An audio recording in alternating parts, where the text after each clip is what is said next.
L'Ecclésiaste, chapitre 3.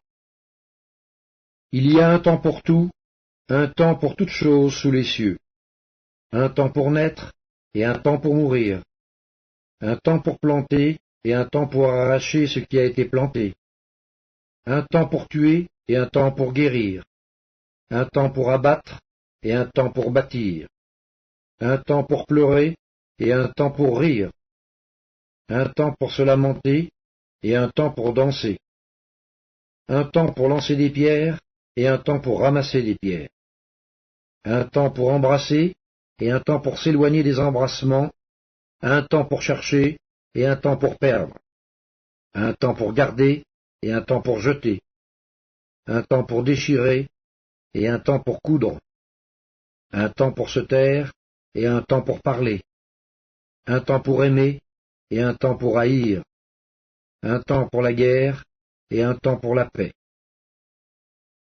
Quel avantage celui qui travaille retire-t-il de sa peine? J'ai vu à quelle occupation Dieu soumet.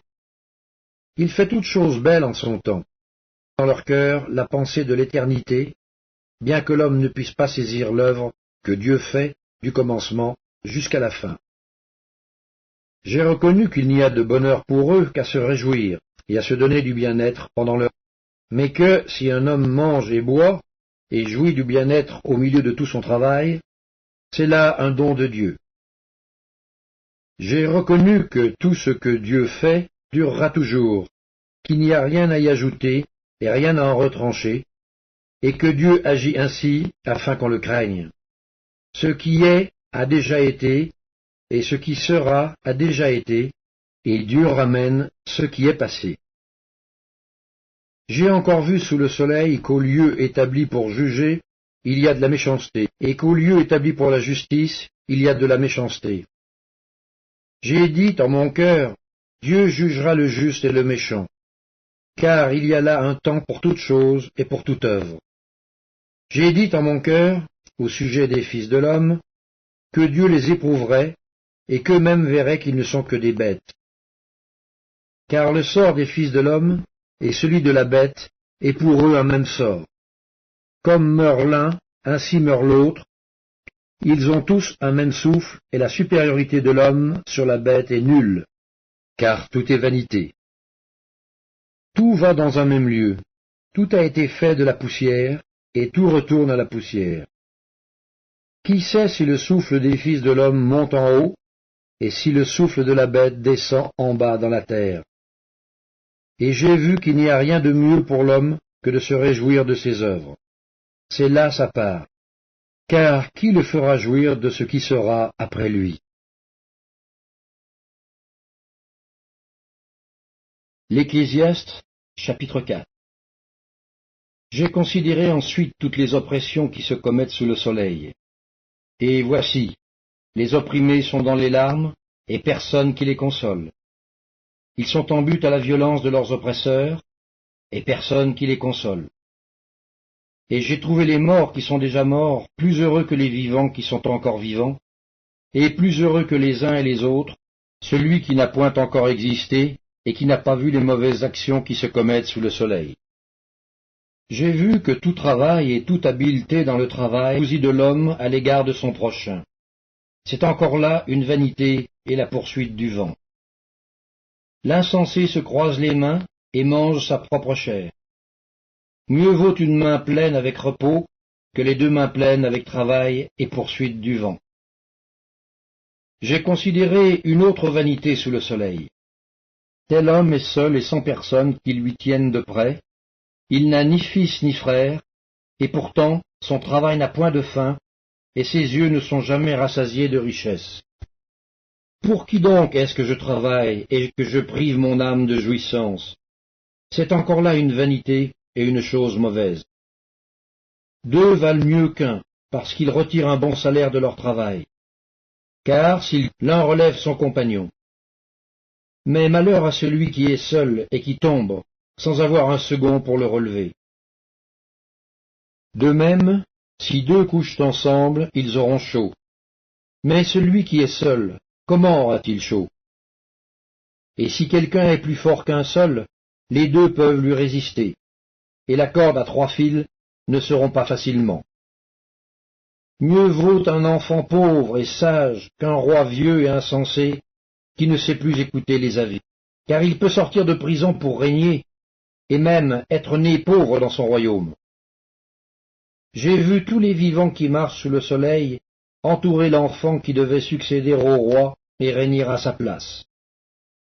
Il n'y avait point de fin à tout ce peuple, à tous ceux à la tête desquels il était.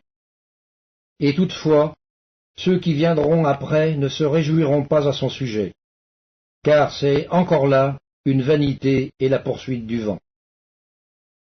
Prends garde à ton pied lorsque tu entres dans la maison de Dieu, et approche-toi pour écouter, plutôt que pour offrir le sacrifice des insensés, car ils ne savent pas qu'ils font mal.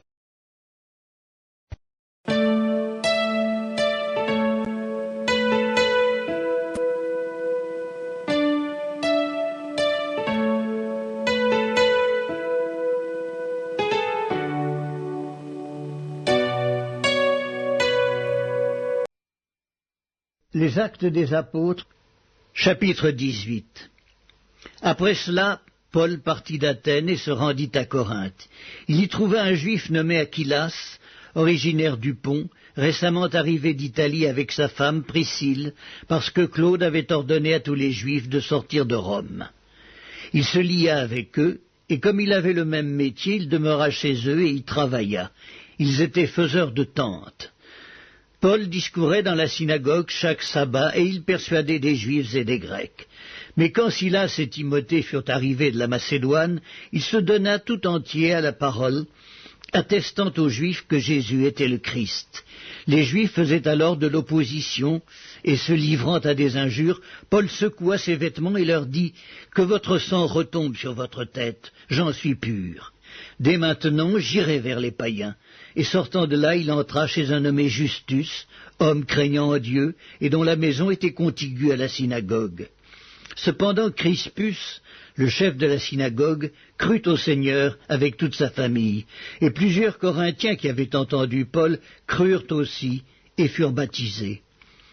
Le Seigneur dit à Paul en vision pendant la nuit, « Ne crains point, mais parle et ne te tais point, car je suis avec toi et personne ne mettra la main sur toi pour te faire du mal. Parle, car j'ai un peuple nombreux dans cette ville. » Il y demeura 1 an et 6 mois, enseignant parmi les Corinthiens la parole de Dieu. Du temps que Gallion était proconsul de l'Achaïe, les Juifs se soulevèrent unanimement contre Paul et le menèrent devant le tribunal en disant « Cet homme excite les gens à servir Dieu d'une manière contraire à la loi. » Paul allait ouvrir la bouche lorsque Gallion dit aux Juifs « S'il s'agissait de quelque injustice ou de quelque méchante action, je vous écouterais comme de raison, aux Juifs. Mais s'il s'agit de discussions sur une parole, sur des noms et sur votre loi, cela vous regarde. Je ne veux pas être juge de ces choses. » Et il les renvoya du tribunal. Alors tous, se saisissant de Sosthène, le chef de la synagogue, le battaient devant le tribunal sans que Gallion s'en mît en peine. Paul resta encore assez longtemps à Corinthe. Ensuite il prit congé des frères et s'embarqua pour la Syrie avec Priscille et Aquilas, après s'être fait raser la tête à Cenchréa, car il avait fait un vœu. Ils arrivèrent à Éphèse et Paul y laissa ses compagnons. Étant entré dans la synagogue, il s'entretint avec les Juifs qui le prièrent de prolonger son séjour. Mais il n'y consentit point, et il prit congé d'eux en disant « Il faut absolument que je célèbre la fête prochaine à Jérusalem. Je reviendrai vers vous si Dieu le veut. » Et il partit d'Éphèse. Étant débarqué à Césarée, il monta à Jérusalem, et après avoir salué l'Église, il descendit à Antioche. Lorsqu'il eut passé quelque temps à Antioche, Paul se mit en route et parcourut successivement la Galatie et la Phrygie, fortifiant tous les disciples. Un juif nommé Apollos, originaire d'Alexandrie, homme éloquent et versé dans les Écritures, vint à Éphèse. Il était instruit dans la voie du Seigneur et fervent d'esprit. Il annonçait et enseignait avec exactitude ce qui concerne Jésus, bien qu'il ne connût que le baptême de Jean. Il se mit à parler librement dans la synagogue. Aquilas et Priscille, l'ayant entendu, le prirent avec eux et lui exposèrent plus exactement la voie de Dieu. Comme il voulait passer en Achaïe, les frères l'y encouragèrent et écrivirent aux disciples de le bien recevoir. Quand il fut arrivé, il se rendit par la grâce de Dieu très utile à ceux qui avaient cru, car il réfutait vivement les Juifs en public, démontrant par les Écritures que Jésus est le Christ.